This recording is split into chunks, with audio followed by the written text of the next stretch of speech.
Video perdebatan antara dua orang pria diduga anggota kepolisian dan ketua RT viral di media sosial. Video berdurasi 2 menit 19 detik ini menunjukkan perdebatan lantaran pria yang diduga polisi tidak mau memundurkan mobilnya yang menghalangi jalan keluar komplek perumahan. Ini aku viralin ya Pak, Akibat arogansi pengemudi, ketua RT setempat sampai mendorong mobil milik pria yang diduga polisi tersebut. Lihat platnya Pak. Dalam video itu juga terlihat jelas plat nomor minibus yang menghalangi jalan keluar perumahan. Mundur aja, dia nggak mau sampai Pak RT kayak begini. Masya Allah. Video viral ini pun mendapat sorotan dari Menko Polhukam, Mahfud MD. Melalui akun Twitternya, Mahfud bertanya apakah kejadian itu benar atau hanya konten buatan. Jika benar, Mahfud meminta agar pihak kepolisian mengusut persoalan itu. Meski akhirnya mobil tersebut dipindahkan oleh pengemudi yang diduga polisi, namun perdebatan antara ketua RT dan dirinya masih berlanjut hingga akhir video yang viral. Aduh. Tim Liputan iNews melaporkan. Sombong banget ya Pak. Ketua DPRD Kabupaten Lumajang, Jawa Timur, Anang Ahmad Saifuddin mundur dari jabatannya setelah videonya tidak hafal Pancasila viral di media sosial. Keputusan pengunduran diri dibacakan saat rapat paripurna pembahasan perubahan rencana anggaran pendapatan dan belanja daerah. Pancasila, satu, Ketuhanan yang Maha Esa, keadilan sosial bagi seluruh. Ketua DPRD Kabupaten Lumajang, Anang Ahmad Saifuddin beberapa kali salah melafalkan teks Pancasila di hadapan puluhan mahasiswa. Setelah videonya viral di media sosial, Anang memutuskan mundur dari jabatannya. Keputusan mundur ini disampaikan saat rapat paripurna pembahasan perubahan RAPBD di gedung DPRD Kabupaten Lumajang Senin siang. Saya dengan hati yang sangat menyesal mengundurkan diri dari Ketua DPRD Kabupaten Lumajang untuk menjaga marwah DPRD Kabupaten Lumajang, untuk menjaga dan menjadikan ini pembelajaran bagi kita semua, siapapun pemimpin di negeri ini. Anang pun menegaskan pengunduran dirinya murni atas niat diri sendiri tanpa intervensi pihak manapun. Dan saya pikir saya tidak mau beradu logika dan tidak ada intervensi dari siapapun. Ini adalah bentuk kecintaan saya kepada Pancasila. Sehingga pengunduran diri saya tidak ada intervensi dari manapun. Ini benar-benar dari pikiran dan hati saya. Karena bagi saya mungkin tidak salah orang tidak hafal Pancasila, tapi itu tidak pantas dilakukan oleh seorang Ketua DPRD Kabupaten Lumajang. Momen viral Anang tak hafal Pancasila terjadi pada 7 September lalu. Saat itu, Himpunan Mahasiswa Islam Lumajang menggelar aksi penolakan kenaikan harga BBM di DPRD Lumajang. Anang yang memimpin pembacaan Pancasila di hadapan massa HMI beberapa kali tersendat dan salah mengucapkan sila-sila dalam Pancasila. Dari Lumajang, Jawa Timur, Yayan Nugroho, iNews melaporkan. Sejumlah data pemerintah diduga diretas oleh hacker dengan akun Bjorka. Pemerintah didesak segera mensahkan RUU Perlindungan Data Pribadi agar masyarakat tidak resah.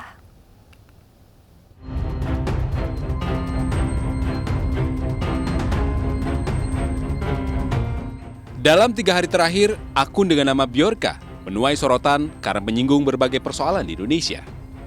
Mulai dari mengungkap otak pembunuhan aktivis HAM Munir hingga menyinggung pegiat media sosial Denny Siregar. Bjorka juga mengklaim telah membocorkan data-data dan dokumen dari Presiden Republik Indonesia, seperti dokumen Badan Intelijen Negara. Akun Bjorka pun sempat ditangguhkan. Terkait hal ini, Menko Polhukam Mahfud MD mengakui ada kebocoran data negara yang terjadi belakangan ini. Namun Mahfud menyebut data itu bukan dokumen rahasia, karena bisa diambil dari berbagai sumber terbuka. Belum ada yang membahayakan dari isu-isu yang muncul itu kan, itu yang sudah ada di koran tiap hari. Wah, ini ingin jadi presiden, ini begini, ini gini. Kan cuma itu aja. Nggak ada yang rahasia negara itu kalau saya baca dari yang beredar itu.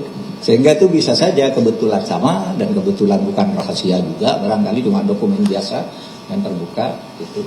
Tetapi itu memang terjadi, ya misalnya di Dukcapil ada, di macam-macam lah di beberapa tempat.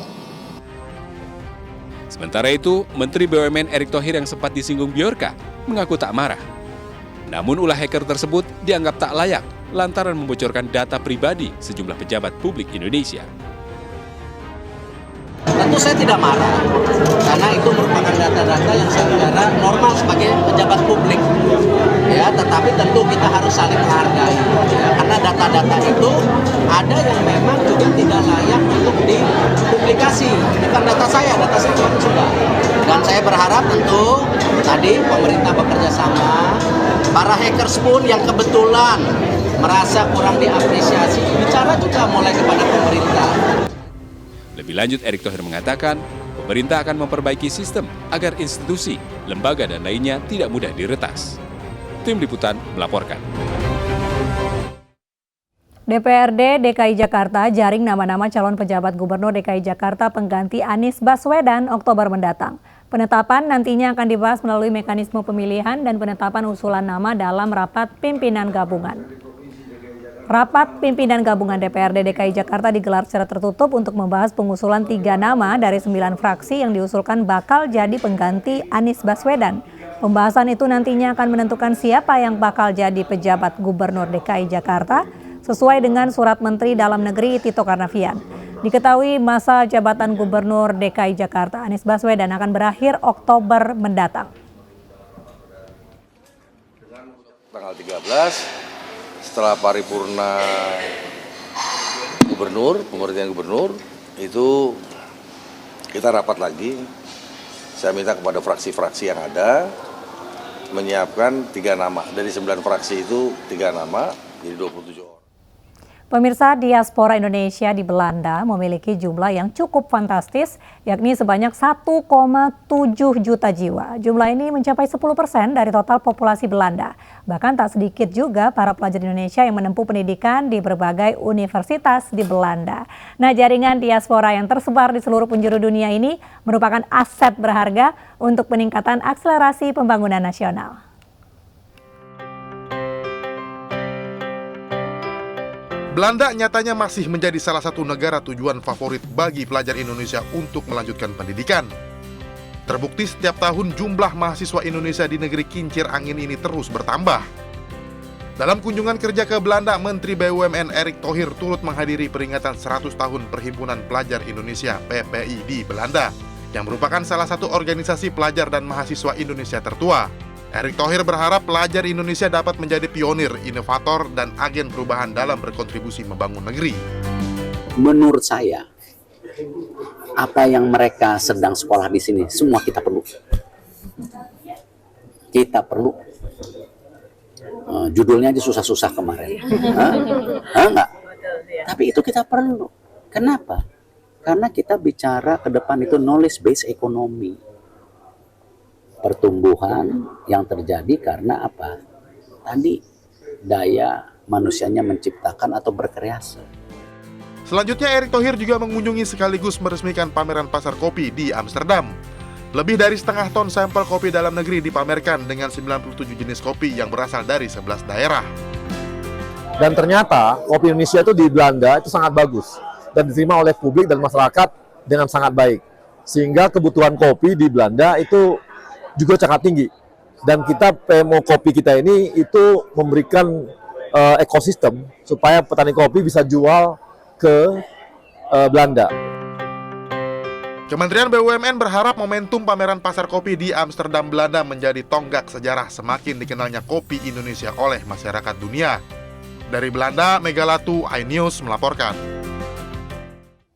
Wilayah Kharkiv dan Donetsk gelap gulita akibat serangan Rusia yang menghancurkan instalasi pembangkit listrik. Informasinya di iNews Malam usai jeda.